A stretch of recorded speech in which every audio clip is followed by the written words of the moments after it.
नमस्कार, आप देख रहे हैं सिंपल समाचार। मौका दस्तूर है, मनोज जी राजानी जो कि देवास प्राधिकरण के अध्यक्ष भी रहे हैं, बतौर मंदसौर जिले के कांग्रेस प्रभारी के रूप में, SIR प्रभारी के रूप में आपका मंदसौर जिले में आगमन हुआ है। कल शामगढ़ से आज गरोड में है। सबसे पहले सवालात की शुरुआत करते हैं।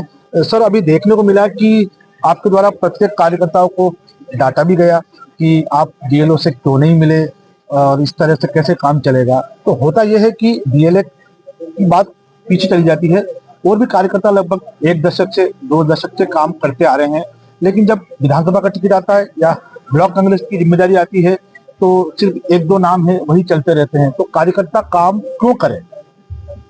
देखिए, पहले तो आपने कहा कि मैंने डांटा, ये गलत है। आपका हक बनता है। नहीं नहीं, मैं उनका भाई हूँ और किसी का बड़ा भाई भी हूँ, किसी का छोटा भी हूँ। मैं यहाँ पर मैं वर्षों से संगठन काम कर रहा हूँ, मैं डांटता नहीं हूँ। हाँ, मैंने प्यार से उन्हें ये जरूर कहा है, सच्चाई आईना दिखाया है। अगर मैं BLA 2 बना हूँ कांग्रेस पार्टी का, पार्टी ने आप पे इतना भरोसा किया है, तो मेरी ड्यूटी बनती है कि BLO से जाके बात करूं मैं। जिस कर्तव्य स्थल पर आपको पहुंचाया जा रहा है और मैं वहां जाके कंबल ओढ़ के सो जाऊं, तो पार्टी के साथ ये न्याय नहीं होता, किसी भी पार्टी के साथ। फिर अपन बोले कि मैं कांग्रेस का बहुत बड़ा नेता हूं, मैं फलाने नेता की गाड़ी में घूमता हूं, मेरे उस नेता से संबंध है, तो वो फालतू बातें हैं।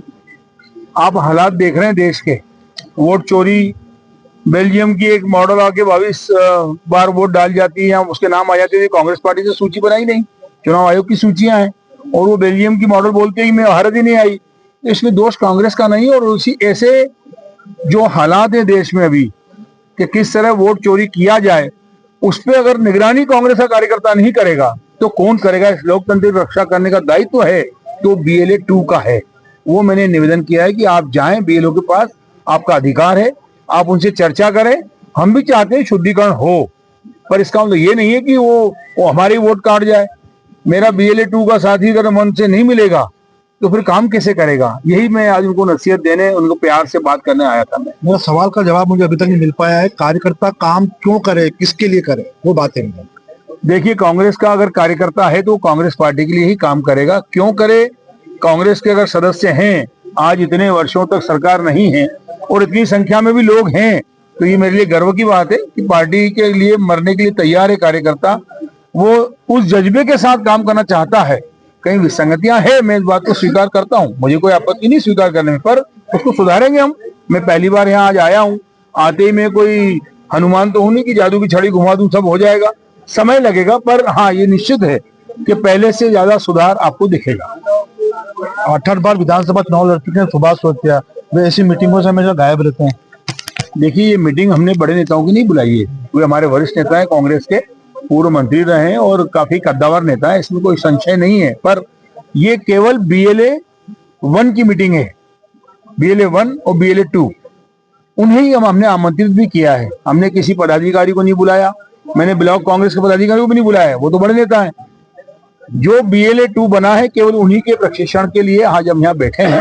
ये बैठक मैं प्रभारी के रूप में आया जरूर, मुझे निर्देश मिला है कि हर ब्लॉक स्तर पर मुझे जाना है जिलाध्यक्ष के साथ। प्रशिक्षक आदरणीय गोसा जी मेरे साथ रहते हैं, वो प्रशिक्षण देते हैं। बड़े नेताओं को हमने बुलाया ही नहीं, तो उनको आना ना आने का मतलब ही नहीं है। कार्यकर्ता आपकी बात क्यों माने? मैं कांग्रेस का सिपाही हूँ, मेरी बात क्यों नहीं मानेंगे? वो बात मान रहे हैं, आप उनको क्या विश्वास दिला रहे हैं? 100% विश्वास दिला रहा हूँ। आज उन्हीं पे, तो उन्हीं के दम पे तो गरोड़ विधानसभा किसके दम पे जीतेंगे? हम कार्यकर्ताओं के दम पे जीतेंगे। यही तो है BLA, जो हमें चुनाव जिताते हराते, यही तो करेंगे मेहनत। मैं वही उसी बात पर आज, जहां तक मेरा फीडबैक है, कार्यकर्ताओं की मंशा ये है कि जब भी टिकट वितरण हो तो उनसे सलाह ली जाए। 100%। देखिए, संगठन सर्जन हुआ, मैं भी उसमें एक भागीदार था। समय हो गया, मुझे 7.5 साल हो गए थे। राहुल जी ने जब दिल्ली में मुझसे पूछा था, ये मैं खुद बता रहा हूँ, किसी भी अध्यक्ष से पूछे ना आप, कितना कार्यकाल होना चाहिए, मैंने कहा 5 वर्ष होना चाहिए। मैंने अपने पेट पे कुल्हाड़ी मारी क्या? संगठन सर्जन का तात्पर्य यह है कि परिवर्तन आवश्यक है, हर तरीके का परिवर्तन होगा। अभी तक जो आप कह रहे हैं कि कार्यकर्ताओं से नहीं पूछते थे, पहली बार यहाँ पर आए थे ऑब्जर्वर बन के, उन्होंने चर्चा की, सब बातें हुई, जो सबसे अच्छा मंथन निकल के आया, समुद्र मंथन होता तो तरह तरह की बातें आई, सब तरीके का होता है। एक लीडरशिप तैयार हुई कि जिले में ये प्रमुख 5 लोग हैं, 6 लोग हैं जो संगठन के लिए उपयुक्त हैं, उसमें 6 में से 1 को मौका मिला, बाकी 5 का उपयोग भी हम करेंगे। कोई प्रदेश कांग्रेस में जाएगा, कोई ऑल इंडिया में जाएगा, कहीं कुछ और होगा। अभी यूथ कांग्रेस का परिवर्तन हुआ, महिला कांग्रेस का कल परिवर्तन हुआ है, सेवादल का परिवर्तन हुआ है। ये परिवर्तन होते रहते हैं। जहां नया नेतृत्व उभर कर आता है उनको हम वापस कांग्रेस संगठन में लगाएंगे। मैं आपको लोकल स्तर की गुटबाजी आपको सबके सामने बताता हूँ। जी हाँ, दुर्गेश पटेल भी युवा कांग्रेस के अध्यक्ष बने हैं। जी हाँ, तो पूरे मंदसौर जिले में घूम रहे हैं, सभी जगह आशीर्वाद भी ले रहे हैं, मार्गदर्शन भी ले रहे हैं। तो वो सुभाष सोचा से क्यों नहीं मिले अभी तक? अब ये तो वही बता सकते तो हैं। गुटबाजी है ना, गुटबाजी। देखिए, मैं इस बात से कहीं इनकार में आपसे गुरेज भी नहीं कर रहा हूँ, मना भी नहीं कर रहा हूँ। यही बातों को दूर करने तो मैं आया हूँ। बैठेंगे ना, उस बात को चर्चा करेंगे, यही विरोधाभास दूर करने की जरूरत है। हम करेंगे बिल्कुल निश्चित रूप से। मैं आपको आश्वस्त करता हूँ पार्टी की तरफ से कि इन सब चीजों को दूर करने ही मैं आया हूँ और पहला मेरा दौरा है। और मुझे थोड़ा समय दें, मैं इन सब बातों को दूर करूंगा और सबको बैठाकर कांग्रेस संगठन को मजबूत करूंगा। मैं आपको वादा करता हूँ। चलिए, मनोज जी राजानी विश्वास दिला रहे हैं कि आगामी समय में जो गरुड़ विधानसभा है, यहाँ पर कांग्रेस जो है मजबूती के तौर पर दिखाई देगी। सिंपल समाचार के लिए कैमरा पर्सन विजय जोशी के साथ विक्रम सिसोदिया, मंदसौर।